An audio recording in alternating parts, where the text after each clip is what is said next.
Hello guys, welcome to today's video. Today's video will be on derivation.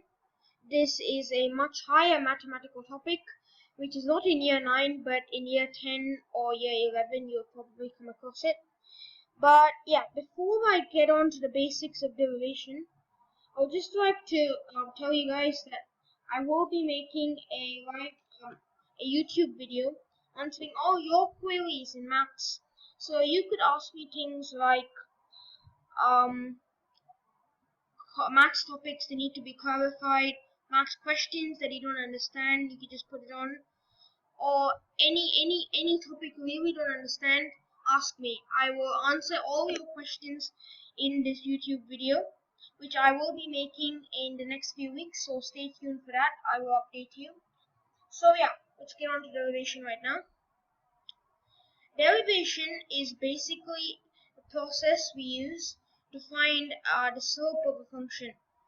So basically looking at it, we don't know what a slope is, so that's our graph.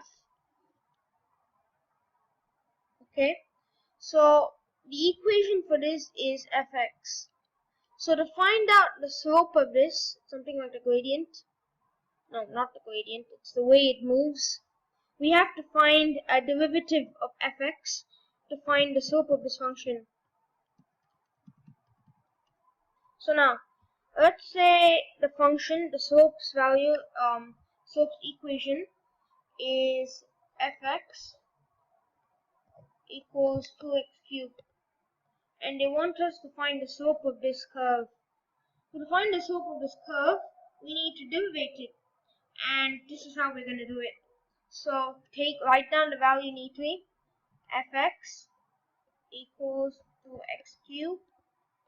So now when we're going to derivate it, we need to add the dash on top.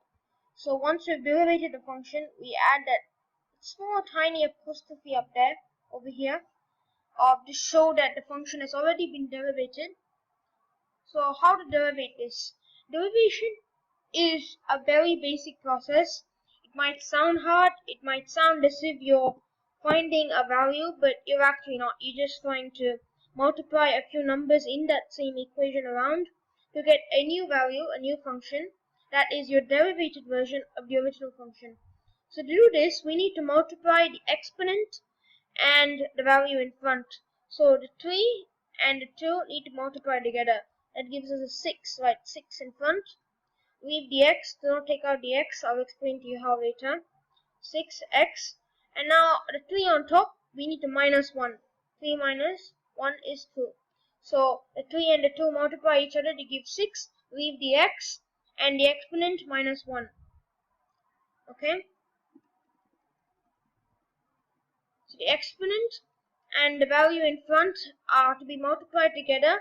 You add that value in front, you give the x, and you minus 1 to the exponent, and you will have the derivated function. So let's say we have the function fx equal to x, so that's like y equals x, and you want us to derivate it. So to derivate this function, x derivated is 1. Y equals x derivated is always 1. X derivated is always equal to 1. So same goes to 2x. 2x is 2. Because it's the same logic. When we're derivating a normal function, I said that we need to multiply the exponent, which is presumably 1, because anything to the power of 1 is that number itself. X to the power of 1 is x. So to prove this thing to you, that x derivated is 1 and 2x derivated is 2, we're going to do this. So let's add an imaginary 1, which is not written in formulas but actually exists, to show that it's only the power of 1. So now multiply 2 and 1, the front number and the exponent, we get 2. And x, 1 minus 1. So we have the x over here. I told you to write the x, yeah. And I told you to minus the exponent by 1. So 1 minus 1 is 0. That gives us 2x to the power of 0. And if you have seen my previous videos, I have so many times mentioned that anything to the power of 0 equals 1. So since x to the power of 0, that's 2 multiplied by 1. and that gives us a 2. Therefore, as I proved myself, 2x derivated is 2. X derivated is 1, 2x derivated is 2.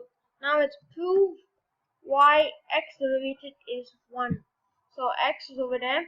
Let's alter the formula to make an imaginary 1 in front and the imaginary 1 on top. So let's derivate it. Okay, 1 times 1 is 1. So 1 over there. X, for the x over there. 1, since the exponent, we need minus 1. 1 minus 1. So 1 times x to the power of 0. X to the power of 0 is 1, so that's 1 times 1 equals 1. Therefore, x derivated is 1. Thank you. So now moving on to a few more examples of derivation. We are going to work out something called 3x cubed minus 4x squared. Let's derivate this. Okay, so multiply the 3 in front and the 3 on top. We need to do this step by step. For each value we need to do it. So first we need to do it for 3x cubed, and then we need to do it for minus 4x squared. So for 3x cubed, let's start. 3 times 3. 3 in front times 3 on top is 9. So 9 in front over there. And let's put the x as I told you to. Don't forget the x. And 3. So 3 minus 1 is equal to 2. Over here, let's come to this now. Now there's a negative. There's not much of a twist.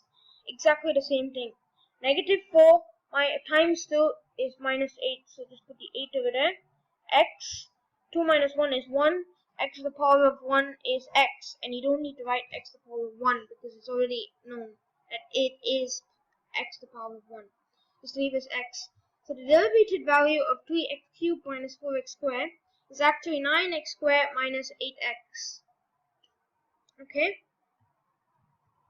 Now, okay, wait. We have already finished this. Now I want to teach you guys how to do a double derivative. I know it might be a bit early to do a double derivation, but I think you guys can cope with that. So a double derivation is derivating a function 2 times. So the first time we did it is this. This is the first time we derivated. Now we're going to derivate this function a second time.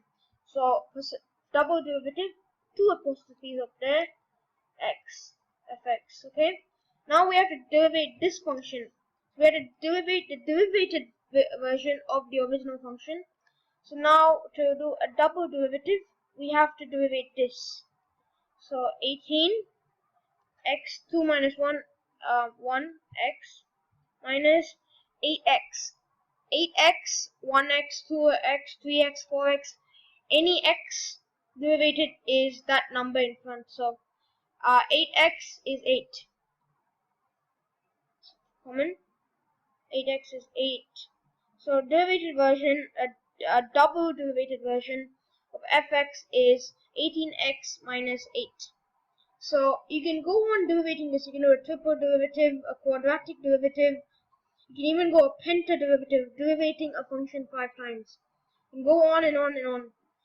And if you ask me why would I want to derivate the function again and again and again, as we only want the slope of it, then I will answer those questions as you guys get older, and we will look at that on a higher basis in next few videos. So these are the basics of derivation, how we're going to derivate a few functions. I will teach you the application of derivative functions later in further videos, but yeah, that is how we derivate. So now, before I finish off this video, I'd just like to give you guys a few more examples of how it works so that you guys are absolutely sure. Fx equals 2x plus 1, easy. So fx derivated, 2x derivated is 2. It's always 2. And 1 derivated is a 0. Yeah, forgot to mention that. 1, 2, 3, any number without an algebraic expression accompanying it automatically gives you a 0 when it's derivated. So a 1 derivated is a 0. So that's 2 plus 0 is 2. 2 derivative is a 0. Any number without an algebraic expression accompanying it is a 0 automatically. So that's derivative version is 2. So now let's try something quadratic. 2x cubed plus 4x plus 1. Now let's derivate this. So 2 times 3 is 6. X 3 minus 1 2. Now 4x derivated is 4. The number in front, x gets cut off. I told you how. And 1 derivated is always 0, as I said. Okay, so those are the few examples I wanted to show you guys.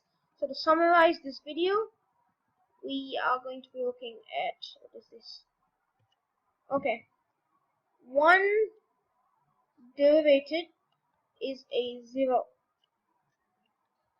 2x derivated is a 2. 3x squared derivated equals 6x. Okay, few basic things you need to remember. Examples: 1, 2, 3, 4, 5. Any integer derivative gives you automatically 0. Any number that does not is not accompanied by a x or any algebraic expression automatically becomes a 0 when derivated. 2x or 3x or 5x or 6x. Any x derivative gives you that number in front. So 2x derivative gives you 2. 3x squared, we need to multiply the front number by the exponent. This gives you a 6. And I put the x down there and minus the original exponent by 1. So that's 6x to the power of 1, which is 6x. Okay? And remember this most of all, x to the power of 1 is always x. Okay? Don't assume wrongly. And you don't need to write x to the power of 1 because it's already known. Okay? So thank you for watching this video. Stay tuned for my further ones. I think the next few ones will be about integration, higher application of this. And yeah, I'm gonna update you guys on my YouTube video about your queries and clarifications. So don't forget, post your comments today on my website, mathsforgeeks.wordpress.com. Ask all your questions you want, pour it all on me. Any topic recommendations, all your questions. You can even take a photo of a maths problem and upload it on my website, and I'll have a look at it, and I'll prepare a solution for you, and I will put it on my YouTube video I'm going to be making to answer all your queries. So ask me any questions you need. So thank you for watching and stay tuned to my website. Thank you.